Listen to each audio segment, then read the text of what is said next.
Hi guys, நம்ம வந்து பார்த்தீங்கன்னா வெங்காய சாம்பார் ஆனியன் டால் வந்து செய்ய போகிறோம். ஸோ ஆனியன் டால் செய்யறதுக்கு வந்து பார்த்தீங்கன்னா நான் வந்து துவரம் பருப்பு எடுத்திருக்கேன். பாசி பருப்பு இருக்குல்ல, பாசி பருப்பில் கூட செய்யலாம். ஆனால் துவரம் பருப்பு தான் வந்து பார்த்தீங்கன்னா ஆனியன் டால் வந்து ரொம்ப டேஸ்ட் அல்டிமேட்டாக இருக்கும்.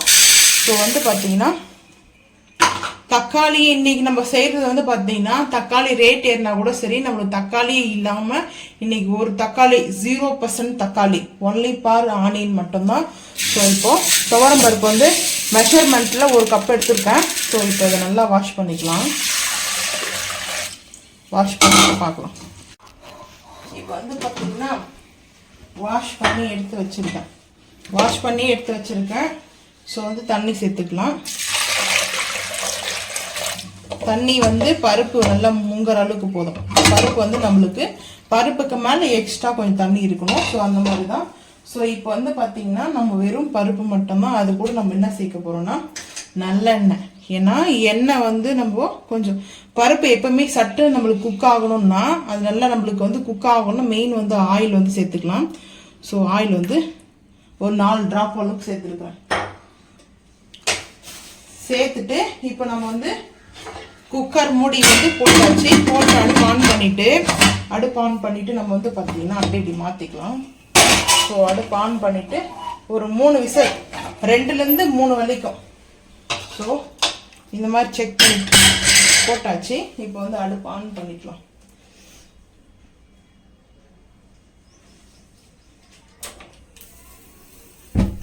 அடுப்பு ஆன் பண்ணியாச்சு. 3 விசில் நல்லா வந்து குக் ஆகிட்டதுக்கப்புறம் பார்ப்போம். இப்போ வந்து பார்த்தீங்கன்னா அடுப்பு ஆன் பண்ணிட்டு கடாய் வச்சுருக்கேன். நல்லெண்ணெய் வந்து சேர்த்துக்கிறேன். ஏன்னா ரீஃபண்ட் ஆயிலோ சன்ஃப்ளவர் ஆயிலோ எல்லாம் முடிஞ்சிச்சு வீட்டில். ஸோ அதனால் வாங்கிட்டு வரணும். நல்லெண்ணெய் கொஞ்சம் கூடவே சேர்த்துக்கிறேன். நல்லெண்ணெய் வந்து உடம்புக்கு ரொம்ப ரொம்ப நல்லது. ஸோ வந்து நல்லெண்ணெயில் வந்து குக்கிங் ஆயிலாக பார்த்து வாங்கிக்கோங்க, அதுதான் மெயினே. ஸோ இப்போ வந்து பார்த்தீங்கன்னா கடுகு, அதுக்கப்புறம் சீரகம் ஒரு 6 ஸ்பூனுக்கு வந்து சேர்த்துக்கிறேன். அதுக்கப்புறம் வெந்தயம் கொஞ்சமாக சேர்த்தாச்சு. ஸோ இப்போ வந்து பார்த்தீங்கன்னா மெயினாக நான் வந்து ஆனால் நம்ம இன்னைக்கு செய்கிறது வந்து 3 டிஷ்ஷு வந்து பார்த்தீங்கன்னா 3 டிஷ்ஷுக்குமே மெயினாக வந்து நம்மளுக்கு வந்து பார்த்தீங்கன்னா தக்காளியே கிடையாது. தக்காளியே இல்லாமல் வித்தவுட் தக்காளி, நோ தக்காளி இல்லாமல் நம்ம குக் பண்ணுறோம். ஸோ அது வந்து பார்த்தீங்கன்னா இப்போ வெங்காய சாம்பாருக்கு வந்து நான் பருப்பு வந்து போட்டுக்கிற அளவுக்கு எடுத்திருக்கேன். நான் வந்து பார்த்தீங்கன்னா 1/4 கிலோ ஒரு 225 கிராம் துவரம் பருப்பு போட்டிருக்கேன். ஸோ வந்து பார்த்தீங்கன்னா வெங்காயம் வந்து பார்த்தீங்கன்னா ஒரு 300 கிராம் வெங்காயத்தை கட் பண்ணியிருக்கேன். ஒரு 50 கிராமுக்கு வந்து பச்சை மிளகாய் எடுத்திருக்கேன். 2 கொத்து கருவேப்பிலை எடுத்திருக்கேன். ஸோ இப்போ வந்து வெங்காயத்தை சேர்த்துக்கலாம். வெங்காயமும் பச்சை மிளகாவும் சேர்த்துடலாம். கொஞ்சமாக கருவேப்பிலையும் சேர்த்துருவோம்.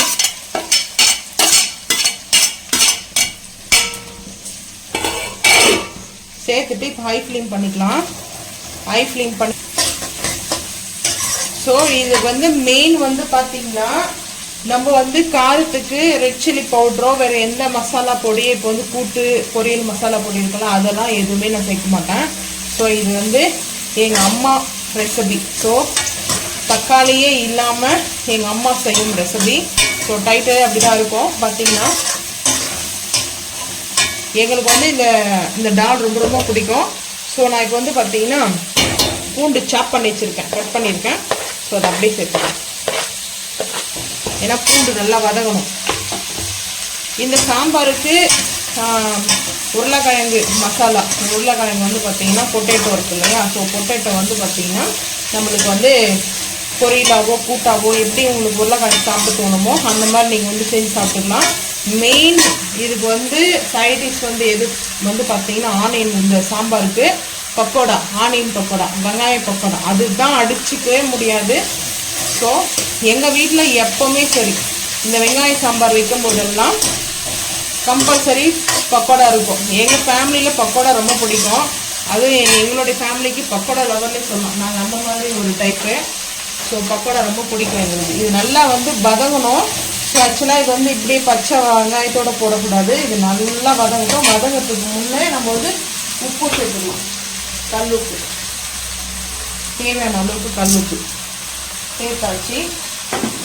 நம்ம என்னென்ன சேர்த்துருக்கோம், கொஞ்சம் வெந்தயம், கடுகு, அதுக்கப்புறம் சீரகம், அப்புறம் வந்து பார்த்திங்கன்னா வெங்காயம், பச்சை மிளகாய், கருவேப்பிலை, பூண்டு, கல்லுப்பு இதெல்லாம் சேர்த்துருக்கோம். இது நல்லா வதங்கட்டும். இது ஃபஸ்ட்டு இது வதங்கிறதுக்குள்ள நம்ம வந்து பார்த்திங்கன்னா இந்த கட்டரை எடுத்து வச்சுட்டு, ஸோ இந்த பருப்பு வேக வச்சோம் இல்லையா குக்கரில், இப்போ பொட்டேட்டோ போட்டு வேக வைக்கணும். ஸோ அதனால் இப்போ நான் என்ன பண்ண போகிறேன்னா, இந்த பருப்பு நல்லா வெந்துட்டு இருக்குது, மசிச்சுக்கலாம். பொட்டேட்டோ வந்து வாஷ் பண்ணி வச்சுருக்கேன். இது வந்து மேலே அந்த ஸ்கின்லாம் எடுத்தாச்சு, பொடிசாக கட் பண்ணி வாஷ் பண்ணியிருக்கேன். ஸோ இதை வந்து சேர்த்துக்கலாம். சேர்த்துட்டு தண்ணி ஊற்றிட்டு கொஞ்சமாக கல்லுப்பு வந்து, ஸோ ஒரு விசில்லே வந்து பொட்டேட்டோ வந்து நம்மளுக்கு பர்ஃபெக்டாக குக் ஆகிடும். ஸோ நான் வந்து பார்த்திங்கன்னா கொஞ்சமாக கல்லுப்பு வந்து சேர்த்துட்டு ஒரே ஒரு விசில் தான். ஏன்னா பொட்டேட்டோ வந்து பார்த்திங்கன்னா 2 விசில் வச்சோம்னா கொஞ்சம் நல்லா வந்து மசிச்சுற மாதிரி ஆகிடும். ஸோ நம்ம இப்போ தான் அப்படியே வச்சிடலாம். அடுப்பு ஆன் பண்ணிட்டோம்னா கரெக்டாக சரியாக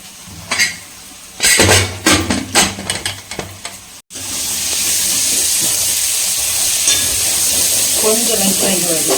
ஏன்னா நம் உருளைக்கிழங்கு வந்து பார்த்திங்கன்னா உருளைக்கிழங்கு அந்த பக்கம் சைடில் நம்ம குக்கரில் வச்சுருக்கலாம் லைட்டாக. ஏன்னா கல்லுப்பு வந்து நம்ம எதுக்காக கல்லுப்பு சேர்க்குறோன்னா சீக்கிரமாக வெங்காயத்தை வதங்க ஆரம்பிக்கும். ஸோ இன்னும் கொஞ்ச நேரம் வந்து வதங்கணும். கல்லுப்பு சேர்த்ததுனால இந்த மாதிரி வந்து பாருங்கள், கல்லுப்பு சேர்த்தோம்னா இந்த மாதிரி கரை பிடிக்க ஆரம்பிச்சிடும் ப்ரௌன் கலரில்.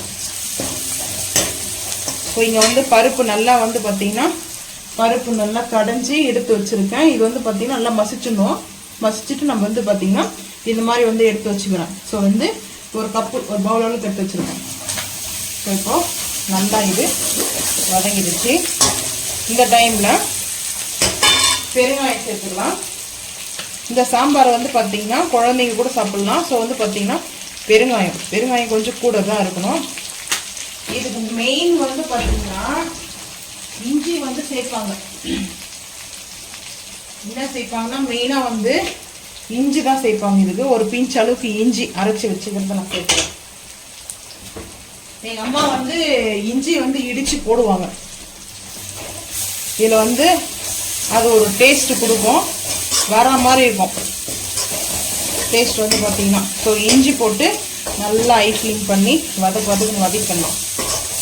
இஞ்சி தான் மெயினே இதுக்கு வந்து இந்த டிஷ்ஷுக்கு வந்து. ஸோ நான் வந்து கொஞ்சமாக சேர்த்துக்கிறேன், மீடியமாக தான் சேர்த்துருக்கேன். ஸோ அதுக்கப்புறம் வந்து பார்த்திங்கன்னா இப்போது அப்படியே நம்ம இந்த சாம்பார் வந்து கரைஞ்சி வச்சுருக்கிறோம் இல்லையா, பிஞ்ச் அளவுக்கு மஞ்சத்தூள் போட்டாச்சு. இப்போ சிம்மில் தான் இருக்குது சாம்பார் வந்துட்டு. நல்லா இந்த மாதிரி சூடு பட்டுச்சு. நாஸ்டிக் ஃபேன் மாதிரி நினச்சி ஒரு ஃப்ளோவில் இங்கே வந்து பிடிச்சிட்டேன். சிரிக்கிறியா அழுகுறியான்னு தெரியலையே, சந்தோஷமாக இருக்குமே உனக்கு. ஸோ இப்போ வந்து பாருங்கள், இந்த சாம்பார் வந்து இந்த மோர் குழம்பு சொல்லுவாங்க, தயிர் கிரேவி மோர் கிரேவி சொல்லுவாங்க, மோர் குழம்புன்னு. ஸோ அந்த மோர் குழம்பு மாதிரி அவ்வளோ திக்காக. ஆனால் ஆக்சுவலாக வந்து துவரம் பருப்பில் டால் தான் இது நம்ம மெயினாக இந்த ரெசிபி வந்து செய்யணும். பாசி பருப்பில் கொஞ்சம் டேஸ்ட் வந்து பார்த்திங்கன்னா டிஃப்ரெண்ட் மாறும். ஸோ தக்காளியே இல்லாமல் இந்த சாம்பார் எதுக்காகன்னா சம்மர் டைமில், மோஸ்ட்லி சம்மர் டைமில் எங்கள் வீட்டில் வீக்லி 2 டைமாவது எங்களுக்கு இந்த சாம்பார் வச்சுருப்பாங்க. இந்த மாதிரி வச்சுட்டு பக்கோடா, ஸோ பக்கோடா செஞ்சுருப்பாங்க, இல்லைன்னா உருளைக்கிழங்கு, அப்படி இல்லைன்னா மசால் வடை. அதுதான் வந்து இதுக்கு சாப்பிட்றதுக்கு நல்லாயிருக்கும். மெயினாக பக்கோடா தான் எங்கள் வீட்டில் வச்சுருப்பாங்க. அது வீட்டிலே நாங்களே செஞ்சுருவோம் பக்கோடா. அப்படி இல்லைன்னா நம்ம வந்து பேக்கரியில் வாங்கி வந்துடுவாங்க.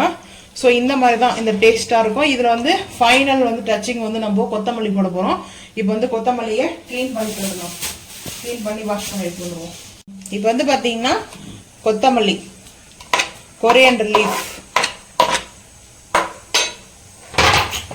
ஸோ வந்து கொத்தமல்லி நல்லா மலைச்சாறு மாதிரி போட்டாச்சு. ஸோ இப்போ வந்து பார்த்தீங்கன்னா இந்த சாம்பார் ரொம்ப டேஸ்ட் அல்டிமேட்டாக இருக்கும். சுட சுட ரைஸ் மேலே இந்த சாம்பார் டால் போட்டு அதுக்கப்புறம் வந்து பார்த்தீங்கன்னா நம்ம பக்கோடா வச்சு சாப்பிடும்போது சூப்பராக இருக்கும். ஆனால் நான் இன்னைக்கு வந்து பார்த்தீங்கன்னா இதுக்கு வந்து இது வாழைக்காய் வந்து செய்ய போகிறேன். ஸோ வாழைக்காவும் பொட்டேட்டோவும் செய்ய போகிறேன். ஸோ இது நல்லா மிக்ஸ் ஆகும். இப்போ வந்து பார்த்தீங்கன்னா லைட்டாக இது ஒரு 2 நிமிஷம் வந்து பார்த்தீங்கன்னா 2 செகண்ட் 2 நிமிஷம் இல்லை, நம்ம அந்த கொத்தமல்லி போட்டோடனே அந்த கொஞ்சம் ஹீட் பண்ணோடனே அதோடைய கொத்தமல்லியோடைய ஸ்மெல்லு ஃபுல்லாக அந்த ஆயில் அந்த குழம்புல வந்து நம்மளுக்கு அப்சர்வ் பண்ணும். ஸோ டேஸ்ட் சூப்பராக இருக்கும். ஃபைனலாக நம்மளுக்கு வந்து பார்த்தீங்கன்னா ரெடி ஆகிடுச்சு. மணக்க வெங்காய சாம்பார் ரெடி. ஸோ இது வந்து நார்த் இந்தியன் ஸ்பெஷல் கூட இந்த டேல் வந்து பார்த்தீங்கன்னா இப்போ அடுப்பை வந்து ஆஃப் பண்ணிடலாம். ஸோ பொட்டோட்டோ வந்து செய்யறதுக்கு நாஸ்டிக் பண்ண வச்சுருக்கேன், ஹீட் ஆகிடுச்சு. இப்போது நல்லெண்ணெய் தான் வந்து சேர்த்துக்கிறேன். நல்லெண்ணெய் சேர்ப்பது நன்மை, உடலுக்கு நல்லது. இந்த வெயிலுக்கு கொஞ்சம் இதுவாக இருக்கும். சரியான அதாவது ஹீட் ஆகாத நம்மளுக்கு வந்து நம்மளுடைய ஹெல்த்தை வந்து டெம்பரேச்சர் வந்து கொஞ்சம் வந்து ஹீட் கம்மி பண்ணும், அவ்வளோதான். உஷ்ணத்தை தண்ணிக்கும், அதுக்காக தான் இது மெயினாக வந்தது தான். ஸோ வந்து பார்த்தீங்கன்னா ஸ்கொயர் டைப்ல வந்து கட் பண்ணி வச்சிருக்கிற வெங்காயம் சேர்த்துக்கலாம், பச்சை மிளகாய் அப்படியே கூட சேர்த்துக்கிறேன். ஸோ சலன்னு வெடிக்க ஆரம்பிக்கும். வெடிக்கலையா? 8 மாதம் போட்டால் வெடிக்கும். பார்க்கலாமா? மேலே போட்டால் ஆமாம். என்ன பட்டாசா இது? பட்டாசு கிட்ட கூட தப்பிடலாம், ஆனால் இந்த ஆயில் கிட்ட எனக்கு கையிலெல்லாம் அடிபட்டு இருக்குது. அதால் தான் வேற என்ன பண்ண முடியும். நிறைய பல்காக வந்து நான் வந்து பார்த்தீங்கன்னா ஒரு 200 பேர் கூட குக் பண்ணுவேன். அந்த டைமில் டைம் ஆகுதுன்னு சொல்லிட்டு ஃபாஸ்ட்டாக செய்யும்போது தெறிக்க ஆரம்பிக்கும். தெறிக்க விடலாம் வந்து. ஸோ இதில் வந்து நம்ம பொட்டேட்டோவில் ஆல்ரெடி வந்து சால்ட்டு போட்டிருக்கோம், சால்ட்டு மெயினாக சேர்த்தாச்சு. இப்போ வந்து இந்த ஆனியனுக்காக சால்ட்டு, இப்போ ஆனியனுக்காக போட்டு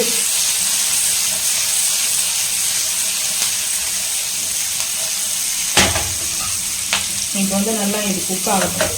குக் ஆகும்போது கேப் போட்டுக்கலாம். கேப் போட்டு அது பாட்டு குக் ஆகிடும். எந்த பிரச்சனையும் இல்லை.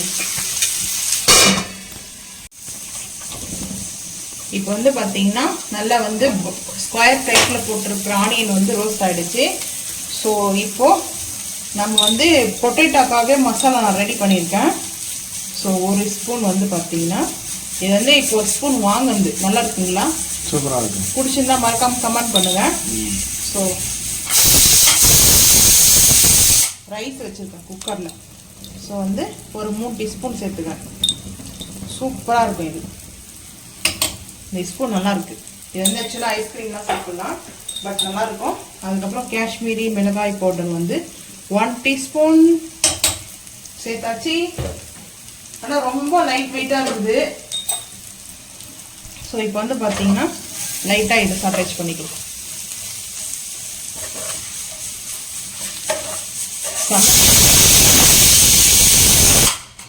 இப்போ வந்து பார்த்தீங்கன்னா பொட்டேட்டோ பாயில் பண்ண பொட்டேட்டோவை சேர்த்துக்கலாம். சேர்த்துட்டு கொஞ்சம் கருவேப்பிலை, கொஞ்சம் கொத்தமல்லி போட்டதுக்கப்புறம் நன்றாக பிடிக்கும். ஸோ இப்போது நல்லா இதை மிக்ஸ் பண்ணிட்டா இந்த பொட்டேட்டோ மசாலா ஃபைனலாக நம்மளுக்கு ரெடி. ஆனால் இந்த பொட்டேட்டோ மசாலாவில் வேர்க்கடலை நம்ம ஆட் பண்ணியிருப்போம். ஸோ வந்து பீனட்டு பயங்கர டேஸ்ட்டு அல்டிமேட்டாக இருக்கும். இந்த பொட்டேட்டோ மசாலா செய்யுது எப்படின்னு நான் உங்களுக்கு வந்து வேணுன்றவங்க வந்து கமெண்ட் பண்ணுங்கள். இன்னொரு டைம் நான் செய்யும்போது அந்த ரெசிபியை வந்து ஷேர் பண்ணுறேன் உங்களுக்கு. ஸோ ஃபைனலாக நம்மளுக்கு இப்படி தான் ரெடி ஆகிட்டுது. ஸோ இப்போ ஹை ஃப்ளேம் பண்ணிக்கலாம். ஹை ஃப்ளேம் பண்ணிவிட்டு சும்மா இது மேலே வந்து லைட்டாக ஒரு 1/4 டீஸ்பூனுக்கு கீ போடலாம், நெய் போடலாம். அவ்வளோ டேஸ்ட்டு அல்டிமேட்டாக இருக்கும். 1/4 டீஸ்பூன் சொல்கிறது 1/2 டீஸ்பூன் ஆகிடும். ஸோ அதனாலே நான் வந்து கொஞ்சமாக எடுத்துக்கிறேன். கொஞ்சமாக நெய். வாவ், பசு நெய், நேச்சுரல் பசு நெய், சூப்பராக இருக்கும். நம்ம ஹோம்மேட் நெய். ஸோ இப்போ இந்த நெய்யோட மிங்கலாகி இந்த கீயோடு சேர்ந்து நம்மளுக்கு இந்த டேஸ்ட் வந்து பார்த்திங்கன்னா பொட்டேட்டோவில் எத்தனையோ வந்து ரெசிபி செய்யலாம், நிறைய ரெசிபிஸ் இருக்குது. ஆனால் எனக்கு இந்த பொட்டேட்டோவில் பர்சனலாக பிடிச்சது இந்த பொட்டேட்டோக்காகவே நான் வந்து மசாலா வந்து நாங்களே ரெடி பண்ணுவோம். ஸோ இது ரொம்ப சூப்பராக இருக்கும். இதுக்கு மேலே நம்ம வந்து பெப்பர் வேணால் போட்டுக்கலாம், லைட்டாக வந்து போடுறவங்க போட்டுக்கலாம். ஆனால் நான் வந்து போடலை பெப்பர், வேணும்னா போட்டுக்கலாம். ஏன்னா இது வந்து ட்ரை ரோஸ்ட் இல்லையா, ஸோ அதனால் பெப்பர் போட்டுக்கலாம். ஆக்சுவலாக இது வந்து தக்காளி கிடையாது, தக்காளி வந்து யூஸே பண்ணக்கூடாது. ஸோ இப்போ இது வந்து போட்டாச்சு, அவ்வளோதான், அடுப்பு ஆஃப் பண்ணிடலாம். ஃபைனலாக ரெடி. டேஸ்ட்டு அல்டிமேட்டாக. மிளகாய் தூள் காரத்துக்கு ஒரு 3/4 ஸ்பூன் எடுத்துருக்கேன் காஷ்மீரி மிளகாய் தூள் பவுடர். ஸோ அதுக்கப்புறம்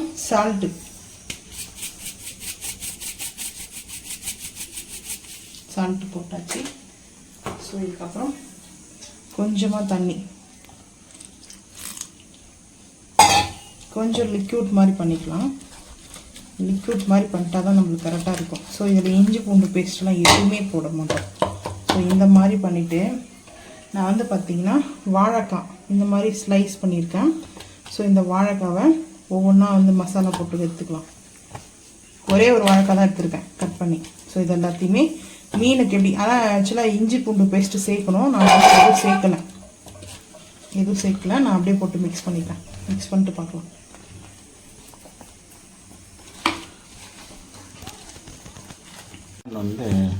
இப்போ வந்து பார்த்தீங்கன்னா ஆயில் வந்து சேர்த்துக்க போகிறேன். உருளைக்கிழங்கு ஃப்ரை பண்ணி எடுத்தோம் இல்லையா, அதுலேயே ஆயில் சேர்த்துக்கலாம். ரொம்ப ஆயில் சேர்க்க வேண்டாம், மீடியமாக சேர்த்துக்கலாம். ஏன்னா இது வந்து நமக்கு தவா ரோஸ்ட் மாதிரி. ஸோ இந்த ஆயில் வந்து எல்லா இடத்துலையும் ஸ்ப்ரெட் பண்ணிடலாம்.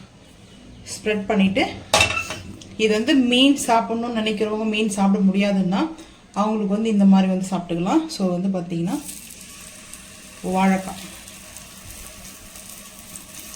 வாழைக்காயில், கருணக்கிழங்குல, ஸோ பொட்டேட்டோவில் கூட செய்யலாம். ஸோ வந்து லோ ஃப்ளேமில் தான் வைக்கணும், ஹை ஃப்ளேமில் வைக்கக்கூடாது. ரொம்ப லோவிலே தான் வந்து பார்த்திங்கன்னா இது வந்து குக் பண்ணணும். 2 பேட்சாக வந்து சேர்த்துக்கலாம். இதில் வந்து இஞ்சி பூண்டு பேஸ்ட்டு சேர்க்கலாம். பட் என்கிட்ட வந்து இஞ்சி பூண்டு பேஸ்ட்டு முடிஞ்சு விட்டது. இந்த மந்த்து ஜோயா பிராண்டே வாங்கலை, ஆனால் மந்த்து லாஸ்ட் ஆயிடுச்சு. போன மாதம் வாங்கினதெல்லாம் 3 பாட்டில் வாங்கணுமா, அதோடு சரி. அதான் 3 மாதம். வாழைக்காய் வந்து பார்த்தீங்கன்னா இப்போ நம்ம அப்படியே திருப்பி போட்டுக்கலாம். எப்படி இது மீன் மாதிரி, இந்த வஞ்சர மீன் எல்லாம் சொல்லுவாங்கல்ல, சேம் அந்த மாதிரி. அந்த மேலே இருக்கிற அந்த ஸ்கின்னு, நான் வந்து இந்த ஸ்கின்னை வந்து ஓரளவுக்கு தான் எடுத்திருக்கேன். இது வந்து பார்த்தீங்கன்னா அந்த மீனுடைய மேலே வந்து சைட்லலாம் அந்த ஸ்கின் இருக்கும் இல்லையா, ஸோ அந்த மாதிரி ஒரு டைப்பில் வந்து கொடுத்துருக்கேன். இது நல்லா வந்து சிம்மில் நம்ம ரொம்ப லோ ஃப்ளேமில் குக் பண்ணணும்.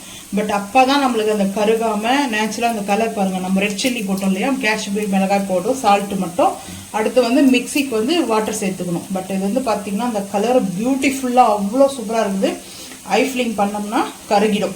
ஸோ சிம்லே பண்ணுங்கள். ஃபிஷ்ஷு வந்து சாப்பிடாதவங்களா இருந்தாலும் சரி, இல்லை வெரி பியூர் வெஜிடேரியனாக இருந்தாலும் சரி, இந்த மாதிரி செஞ்சு பாருங்கள். பியூர் வெஜிடேரியனாக இருக்கிறவங்க வந்து இஞ்சி பூண்டு பேஸ்ட் வந்து சாப்பிட மாட்டாங்க. சில பேர் வந்து பார்த்திங்கன்னா இஞ்சி பூண்டு பேஸ்ட் வந்து அது நான்வெஜ் ஸ்மெல் வந்து அவாய்ட் பண்ணிடுவாங்க. பட் அவங்களுக்காக தான் நான் இந்த ரெசிபி வந்து செஞ்சுருக்கேன். ஆனால் ரொம்ப சூப்பராக இருக்கும். இது நல்லா குக் ஆகட்டும். நம்மளுக்கு வந்து பார்த்திங்கன்னா இப்படி ப்ரெஸ் பண்ணி பார்க்கும்போதே வாழைக்காய் வந்து குக் ஆகிட்ருக்கும். ஸோ இப்படி வந்து நான் ரொம்ப ஸ்லைஸ் வந்து ரொம்ப ஸ்லைஸாக போட்டிருக்கேன், திக்னஸாக இல்லாமல். ஸோ இந்த அளவுக்கு ஓரளவுக்கு பார்த்திங்கன்னா லேஸாக போட்டிருக்கேன். இந்த மாதிரி வந்து போட்டுக்கோங்க, அப்போ தான் நல்லாயிருக்கும்.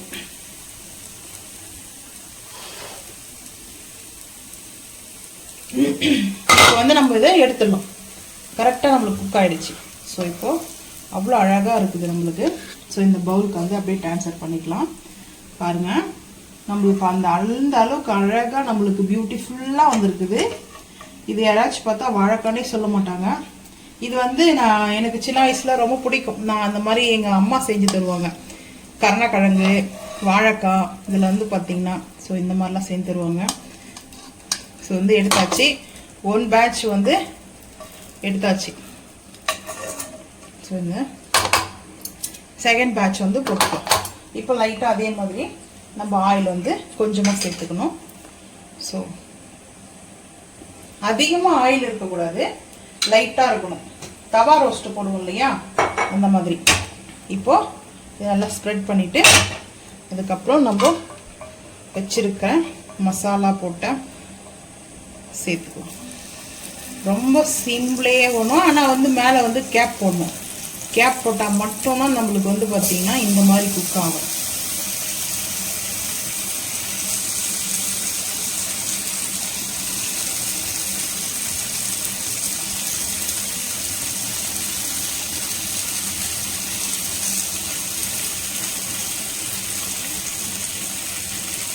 நான் வந்து எல்லாமே சேர்த்துட்டேன். ஏன்னா அடுத்தடுத்து இன்னொரு பேட்ச் போடல. ஸோ 2 பேட்ச் தான் போட்டிருக்கேன். எனக்கு ரொம்ப பிடிக்கும். ஸோ இப்போ இந்த சிம்மில் பண்ணிவிட்டு நம்ம கேப் போட்டுடலாம். செகண்ட் பேட்சும் வந்து பார்த்திங்கன்னா நம்ம கருகாமல் எடுக்கிறது தான் பெரிய விஷயமே. ஸோ இந்த மாதிரி எடுத்துக்கலாம். எப்படி இருந்துச்சு டேஸ்ட்டு? சாப்பிட்டீங்களா? சூப்பராக இருந்துச்சு, நல்லா தான் இருந்துச்சு. நானும் சாப்பிட்டேன், அருமையாக இருந்துச்சு. கூழுக்கு இதுக்கெல்லாம் நல்லாயிருக்கும், சூப்பராக இருக்கும். நான் வந்து வெங்காய சாம்பாருக்காக ரெடி பண்ணது இது, நல்லா இந்த இருக்கும். பேட்ச். ஸோ அடுப்பு ஆஃப் பண்ணலாம்னா ஆஃப் பண்ணாமே பார்த்துட்டு இருக்கேன் நான். ஸோ இந்த மாதிரி தான் நம்ம செஞ்சுருக்கோம். டேஸ்ட்டும் அல்டிமேட்டாக இருக்கும். ரைஸ் வச்சாச்சு நம்ம. இப்போ வெங்காய சாம்பார் வந்து பார்த்திங்கன்னா இப்போ அப்படியே நம்ம சேர்த்துக்கலாம் ரைஸ் மேலே. ஸோ சூப்பராக இருக்கும் இந்த வெங்காய சாம்பார். யாருக்கெல்லாம் ரொம்ப பிடிக்குமோ, ஸோ இது எனக்காக எடுத்திருக்கேன். வெங்காய சாம்பார் டேஸ்ட் அல்டிமேட்டு. ஸோ அது கூட பொட்டேட்டோ நான் வந்து கொஞ்சமாக தான் எடுத்துப்பேன், எனக்கு வந்து அதிகமாக பிடிக்காது. ஸோ பொட்டேட்டோ, அதுக்கப்புறம் வந்து பார்த்திங்கன்னா தவா ரோஸ்ட்டு நம்ம வந்து ரெடி பண்ணோம் இல்லையா? ஸோ அது வந்து இப்படி வச்சுக்கலாம். தவா ரோஸ்ட்டு வந்து மீன் வறுவல் மாதிரி நம்ம வந்து பார்த்திங்கன்னா மீனே நம்மளுக்கு தேவையில்லை. ஸோ இந்த மாதிரி வாழைக்காய் வறுவல் எனக்கு வந்து பிடிக்கும், நான் அதனால் வாழைக்காய் ஒரு 3 பீஸ் எடுத்துருக்கேன். ஸோ இன்றைக்கி எங்கள் வீட்டில் இதுதான் லஞ்சு. நீங்களும் வந்து பார்த்தீங்கன்னா ரொம்ப ஈஸியாக வந்து நீங்களும் இதே மாதிரி செஞ்சு சாப்பிட்டு மறக்காமல் வந்து கமெண்ட் பண்ணுங்கள். ஸோ இந்த வீடியோ பிடிச்சிச்சுன்னா மறக்காமல் லைக் பண்ணுங்கள், ஷேர் பண்ணுங்கள், சப்ஸ்கிரைப் பண்ணுங்கள், பெல் ஐக்கான் வந்து கிளிக் பண்ணுங்கள். அப்போ தான் நம்ம போகிற வீடியோ உங்களுக்கு நோட்டிஃபிகேஷனாக வரும். இந்த ரெசிபியில் உங்களுக்கு எது ரொம்ப பிடிச்சிருக்குது, ஸோ வந்து பார்த்தீங்கன்னா நான்வெஜ் டேஸ்ட்டில் வந்து பார்த்தீங்கன்னா நம்ம வந்து பொட்டேட்டோவும் வாழைக்காவும் செஞ்சுருக்கிறோம். ஸோ இந்த சூப்பராக கொஞ்சம் சம்மருக்கு வந்துட்டு மறக்காமல் நம்ம சேனல் வந்து சப்ஸ்கிரைப் பண்ணுங்கள். தேங்க்யூ.